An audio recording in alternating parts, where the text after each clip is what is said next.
this session. I want to welcome you to this session, Closing the Loop, Integrating Student Insights into Textbook Updates. And I will let our speakers introduce themselves. Oh, I'm sorry. Let me stop sharing for a minute. I'm Cindy Grewell from the University of West Florida, where I'm a reference librarian and coordinator of scholarly communication. Hello, I'm Robin Ewing, and I am the collection strategist librarian at St. Cloud, Minnesota, which is in the middle of the state. All right, so I will now share my slides, and everyone can see my slides, I hope. Okay, good.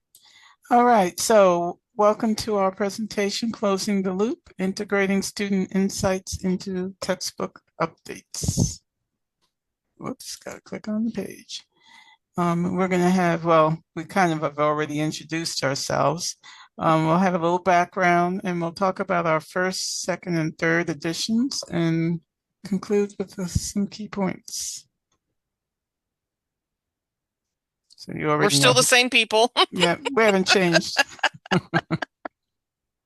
So let me tell you about a little bit about our background. So both Robin and I were one of several librarians that were teaching critical thinking and academic research. This was a general ed, or is, I should say, a general ed or liberal education course in the critical thinking goal area. It combines both critical thinking and information literacy.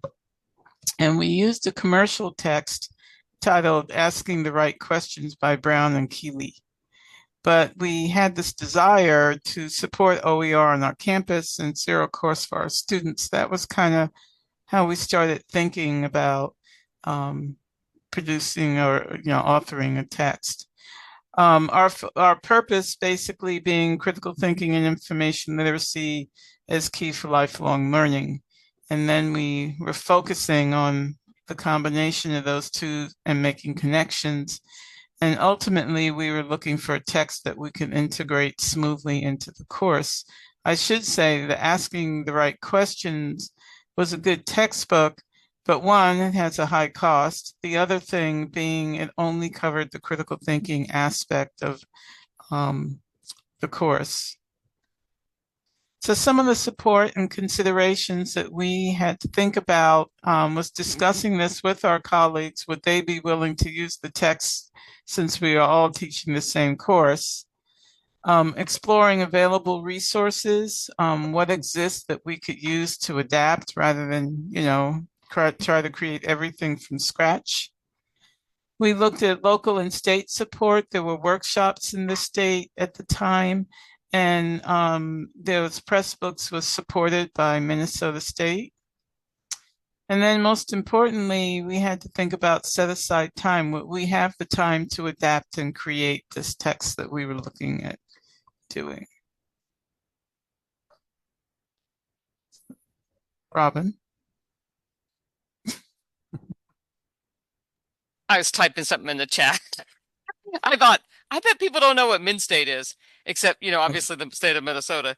But MnState used to be MnSCU. It's the Minnesota Colleges and Universities. It's a system, and that St. Cloud State University is part of that system. Anyway, so I don't know if we mentioned it already, Cindy, or not, but the textbook that we created, oh, I guess it was on the first slide, has the same name as the course. When we Right. started out on our Pressbooks adventure, well, at the time we thought you had to commit to the title to the Pressbooks right away, and then you couldn't change it, but we now know that we can change it. But at the time we were like, what are we going to name it? And somebody suggested, how about the name of the class? And so we went with that. All right, so let's talk about the adventure that we had that was creating the first edition. Next slide. So well, it was an adventure, let's just say that. So we started off by trying to figure out getting some feedback for students on what do they even want in a textbook, right? As Cindy mentioned earlier, trying to figure out what to adapt because we were like, oh, no, no, no, we're not creating from scratch. The learning curve that we faced, and then what I'm calling persevering through some adventures. Next slide. So to get some feedback from students, we decided to survey all, a voluntary survey to students in all the sections of fall 2019. It's hard to think that we've been doing this work for so long now, but in fall 2019, we surveyed all students in the class in all sections. And we were asking questions like, what do they look for in a textbook? And what did they like about the current one? What did they dislike about it? And so that's what their survey was. It was focused on those two things. Next slide. And what they said, which was a little, I mean, yes, zero materials cost was our goal, but it was sort of reassuring to know that they actually did like the textbook we were using, which was, um, oh, thank you for dropping that link in the chat. I was slow on my, I was supposed to do that, but I was too busy trying to explain what Mid-State was. Um, they liked asking the right questions, and particularly things they liked about it, they told us that was they liked that it was short chapters and that things were chunked in the chapters in a way that you didn't feel like you were reading a wall of text. And they liked the fact that they would do sort of like call out the important words with like a definition or some sort of explanation. Things they didn't like was they wanted they just wanted more examples and more scenarios that were relevant to each chapter. So in asking the right questions, each chapter was dedicated to a concept, really. So there was a chapter on assumptions, there was a chapter on fallacies, there was a chapter on statistics. So they wanted more examples built in within those chapters, and ones that were more relevant to their real lives, I think. And they also wanted more practice questions at the end of the chapter. So there would be like maybe 3 or 4 scenarios at the end of a chapter, but the textbook only gave them the answer for the first one. And so it was kind of hard for them to sort of check their knowledge as they read through the textbook. So they wanted more of that. Okay, next slide. Oops. So, we mentioned that we were like, okay, we're not gonna write this from scratch. We are not up to that task. Because we had considered it, I mean, many, many years ago, like, let's write a textbook, and we all went, no. So the library research skills component was actually pretty easy. So Cindy had found choosing and using sources from Ohio State University a couple of years before we even started working on this open textbook. And at least a couple of us were using elements of it in our class already.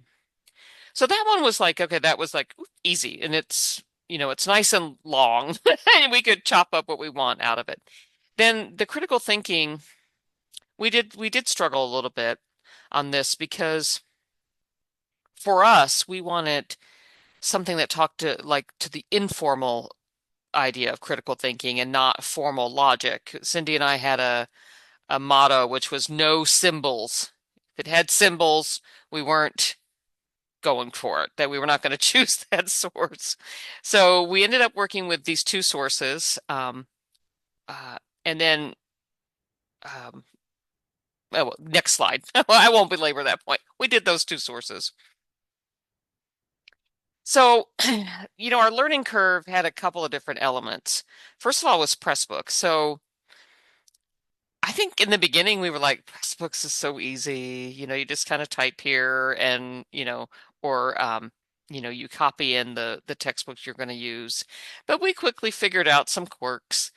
One of them was that we had picked one template as we were beginning, and then we changed it like after we had a whole bunch of text in it, we changed the template, and that completely messed up our formatting, but in a way that wasn't super obvious right away, so that it changed the way paragraphs were indented. It also affected the PDF version, which we didn't know to the very, very, very end when of this process when we were trying to get it ready and making sure that you could download it as a PDF. And then we were looking and we were seeing these pages with very weird formatting, and we know that it was back to that. So we had to learn a little bit of HTML sometimes to fix that formatting, because sometimes that was the only way we could get it to work. Pressbooks doesn't really have any help on, helping with the spell check. So it forced us to really be super, like we're going to really be focused in on looking for spelling errors and that. And one of the things we did, or at least sometimes we did, we took the content and put it into like Notepad to strip the formatting, but also to check spelling and that sort of thing. The other big thing for us was managing such a large project and with such an important project, because this was the text we were going to use in the course that we teach multiple sections of each semester. And so I hadn't done anything this big. I felt like it was like really big to me. And so keeping track of what we needed to do, when it was done, whether we needed to do anything else to it, and then the who's doing what. So Cindy likes to deploy a spreadsheet, so they were deployed. Next slide. And then would you kind of probably figured this out when I said we did a survey in fall of 2019 to students, that maybe we started the work right before COVID started. It was perhaps not the best timing, but it is what it is. There were some job changes that hit us right away. So Cindy moved to West Florida, and then I had some different responsibilities for my job. So that was kind of a thing that we had to keep kind of plugging away at. And we hit this like period where I don't know if you want to call it a stall, a plateau, whatever you want to call it, but we felt like we kept meeting. We had these regular meetings, and we kept felt like we were working, but it didn't feel like anything was getting done. Or there was like like there was no progress happening. Like every week, we every other week or so we'd meet and we'd be okay, I'm going to do this, and we'd come back and I said I did it, and then but it never seemed to get done. So we were like, what are we going to do? And then we had the idea of like maybe coming at it from like a completely different angle. And while, of course, we had considered student learning outcomes while we were crafting the textbook, because that's, why we were picking those particular um, OERs to adapt. But we thought if we go back to the student learning outcomes and then we figure out what content in the textbook actually addresses each of those outcomes, right? And that'll help us decide what things we need to fix or find additional content for, or things that we're like, oh, wow, we don't have anything, or yeah, we're covered on that. And so somehow switching it around helped us really get restarted. So that helped. Next slide. So then, because this is the way we work, like I was barely using it for the first time in the fall of 22 in my class. I was the first one to use it in the class, and I used it in the fall of 22. And we were like, oh, let's work on the second edition. So we were working on the second edition even as I was teaching it for the first time. So creating the second edition, again, we looked to student feedback. We looked at what we thought about the work that we had done. What did we want? There were some things we didn't necessarily get done that we'd wanted to for the first edition, but at some point you have to stop, even though it's an open textbook and you can keep revising it. At some point, you just need to say it's done. And then some things that we still wanted to get done, but didn't know how. Next slide. So the second time we were doing student feedback was a little bit different. So I just did, my section. I asked them at the end of the semester voluntarily, and most of them actually completed the survey. I asked them again about the textbook we were using instead of just textbooks in general, although there were some questions about that. And I also asked on each of the modules in the class, there was a quiz. And at the end of the quiz, I asked them a question like, was there anything, in that we covered this module that you didn't understand, or that maybe you were confused about. And a lot of times it did touch on things to do with the textbook, so I kept track of all of those as well. Next slide. So then they talked about what they liked and didn't like. And one of the things they called out is they loved as they called it, the interactive QA sections. And they were like, add as many more as possible. And so those were H5P activities. The Pressbooks license we were using, which is from the Minnesota State system, has Pressbook H5P as a plugin. So we were able to create H5P activities right there in the textbook and then include them in the chapters. They thankfully, since we're librarians, they did like the organization of the book. They felt it was well organized. So we were like, yay, good job, us. And then this came up a couple of different ways, but I just pulled this particular quote. Was that they were talking about it being hard to understand what to quote, paraphrase, or summarize. Other questions they had, they wanted more content on citing. And I was like, I'm sorry, a student wants to know more about citing. Usually they just do it, right? They just drop it into some sort of citation generator. But they actually really wanted more information about citing. Next question, next slide, I should say. So we're setting aside what they said, and then we were thinking about what we thought about it. So one thing that I found out right away when I was looking at their answers in the quizzes was like they were having trouble navigating in the textbook, and I thought it was, of course I was like, oh, it's just fine. What they were doing is they were unsure like when his chapter ended and when the next one began, because to navigate in the press books, you just keep hitting next page essentially in the bottom right. And they would stumble into reading things they didn't need to read, which was great that they felt it was easy enough to read that they went past where they needed to. But on the other hand, I didn't really want them doing that. And so I was like, Cindy, I don't know what's going on. And so we came up with the idea that we had kind of an emergency fix in the middle of the semester, and I added these landing pages for each chapter, and and then I told students about it, so that at least they knew that they had obviously arrived at another chapter. And then I found it pretty easy to use with online class. I have taught from the beginning. We started teaching this class in spring 2016. I have taught the online section or an online section. We now have multiple online sections, and I found that it was really easy to use in class it to read, because I could send them the link to just the page they needed to read or just the chapter they needed to read. Or if they had questions, if they would ask me a question about like, oh, Robin, I don't really know, how can I tell it's a scholarly article? And then I'd be like, okay, here's the page that you need to review, which gives you very clear information about scholarly articles. And so I found that really helpful. Next slide. So our first edition wish list, that we had wanted to get done was more H5P activities. So it was a blessing that students also agreed that we needed more. And the other thing we wanted to do was a glossary. So we did include both of these in the next edition, which is we added a lot more activities, and we did add a glossary in the second edition. All right, next slide. Okay, so as we were working on the second edition, we wanted to, I don't even know how to describe it. We wanted to find a way to make BEAM understandable to students. So BEAM is a way of thinking about how you use your sources, what the sources can do for you.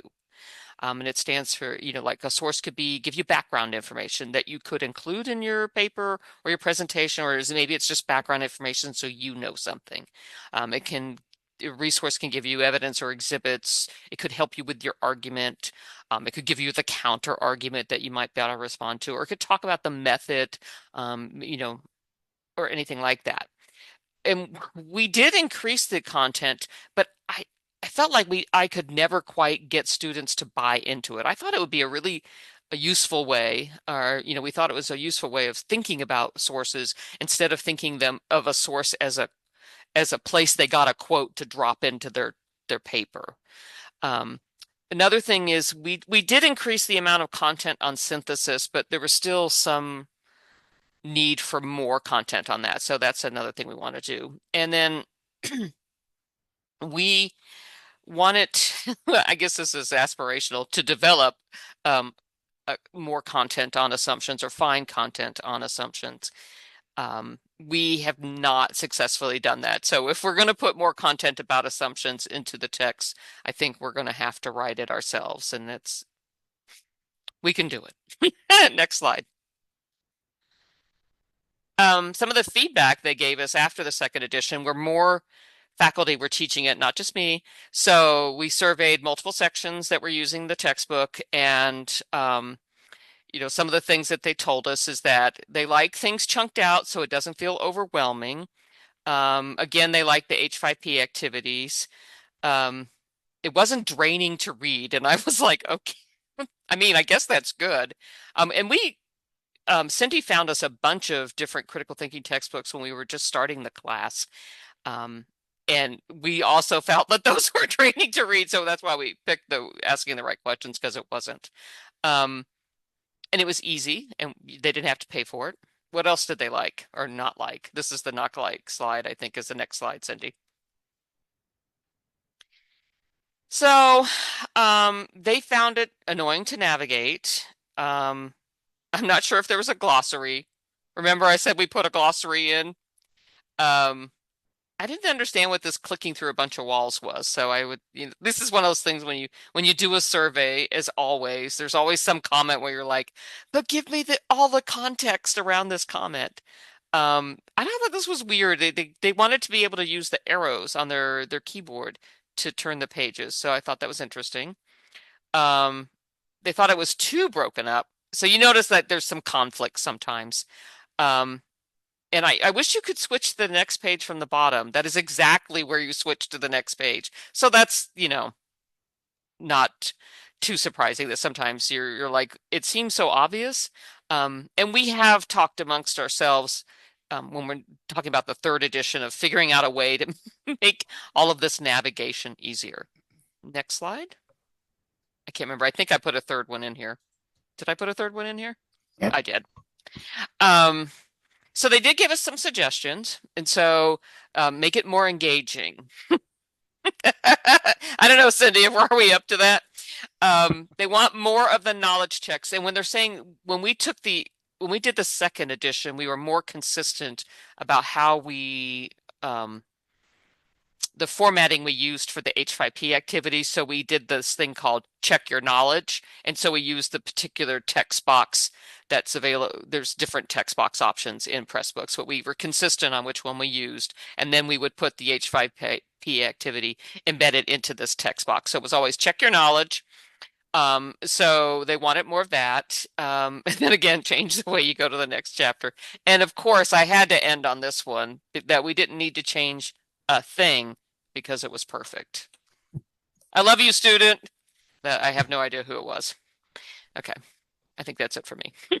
All right, so then we're moving on to the third edition, which is what we're working on now, and we're looking at doing a major overhaul and some more.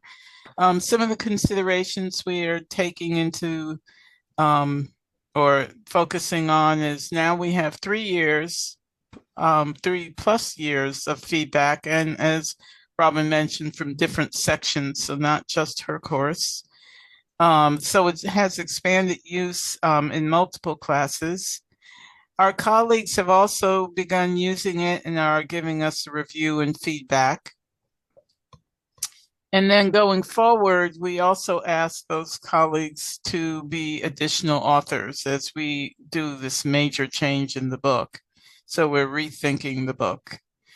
Some of those things, adding authors. We're going to adapt and add a new resource to the book, a guide for analyzing arguments in an academic setting. And this is a open source from UMass Dartmouth. And we decided to add that because we wanted to give them more of that portion of the critical thinking aspect. Also, playing along with that is a new approach to making an argument section. We're revising our examining evidence, and we want to bring it up to date. So we're going to have a new chapter on artificial intelligence. And probably there will be a change in the course title. So we will probably change the title of the book with the new edition. So in conclusion, I just want to have some key points. Beginning with the focus is important.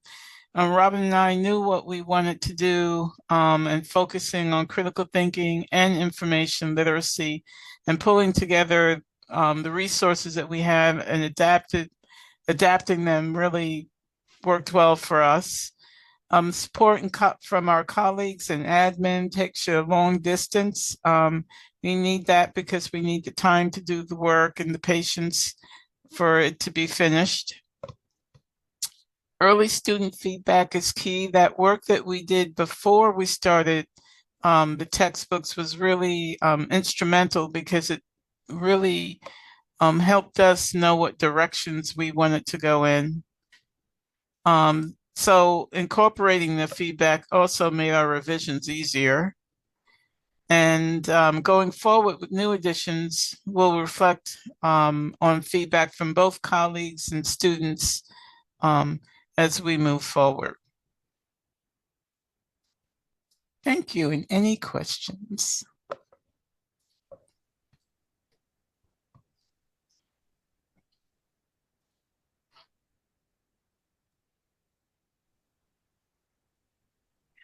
I have a question about whether you'll be trying out Pressbooks results with the H5P activities going forward.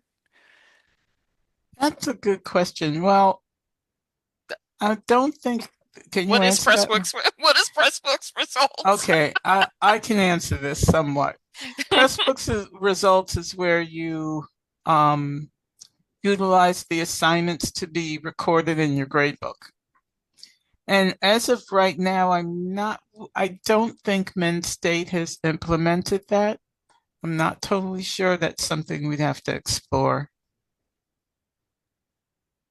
So I got a question in here about how many students did we survey, and what kind of participation did you get from survey? I would say the first time probably went to 3 sections, probably maybe around 90 students. I would say well over half responded.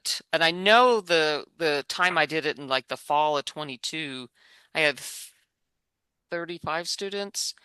Like 27 did it. I would just been anytime I've asked them about asked them to take a survey about the textbook. There's no points attached to it. It's completely voluntary. It's anonymous. I don't know. It's all done within, well, it's not all done within D2L. I had to actually put the survey in Qualtrics, but we've gotten very good results from very good participation.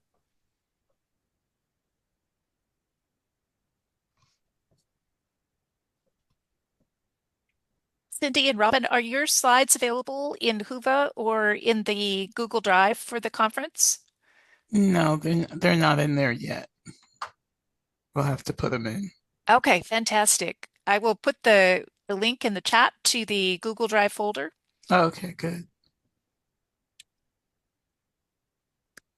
We maxed out Whova the day before the conference started. Yeah, I did see that. So, okay, so we just put them in there. I guess we could put them in as a PDF or because we're in Google. I'll save it as a PDF and put them in there. So I got another question from Rebecca about how many questions did you ask? Honestly, I don't remember, but if you want to contact me, I'm going to drop my email in the chat. Thank you. I have so many questions I want to ask students, and I think I would overwhelm them pretty quickly. Oh, no problem. Yeah, I mean, actually, it was quite a few, probably. I'm thinking, yeah, I honestly, isn't that weird? You just I'm like one of those people, like once I do it, it's like out of my mind, and then the next semester when I have to do it again, I'm like, oh, here are these questions. But you're welcome to email me, and I can I'm happy to send you the questions. We didn't do anything like work with IRB or anything, so we haven't like really done anything to like release these results or anything like that. We just have used them internally because that's what they were for. But I'm happy to share the questions with you.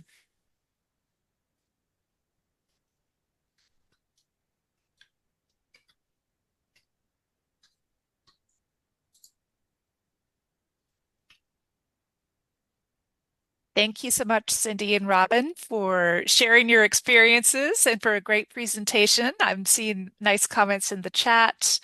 We really appreciate you being here today, and thank you to all of our attendees. We are now at time, so we will end this session so you can move on to the next one.